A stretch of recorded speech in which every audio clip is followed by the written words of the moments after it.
there may be a caveat in there. Well, I don't know.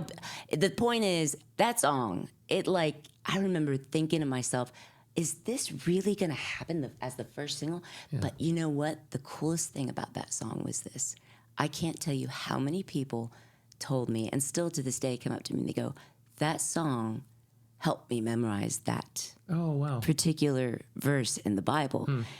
And they actually still sometimes use that song for their kids to teach their kids, how to memorize God so loved the world that he gave his one and only son.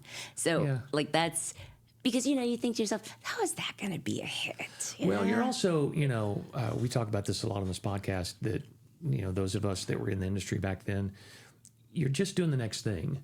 You're not thinking legacy. You're not thinking, oh, this song, if people listen to it, will help them do this and help them remember this.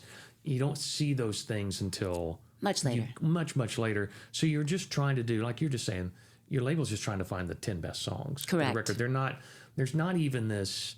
I mean, especially by the mid '90s, the concept record was kind of gone. Kind of came back early 2000s, maybe for before worship took over, but it wasn't about saying something. No, not in a bad way, but it was just about let's get as many singles, let's pack as many singles on Correct. this record as we can, because it's so crazy now to think back that you could get 5 number ones Off of one one record. record. Yeah. And that doesn't happen anymore. Maybe No. 1, maybe 2 now.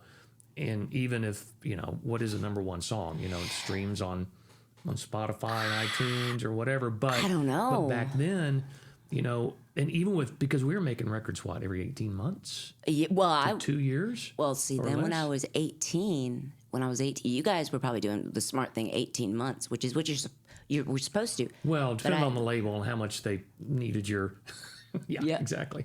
Well, for me, at that point when I was about to turn 18, when I was 17, that's when Sony Discos signed me, Oh, and okay. I started recording in Spanish.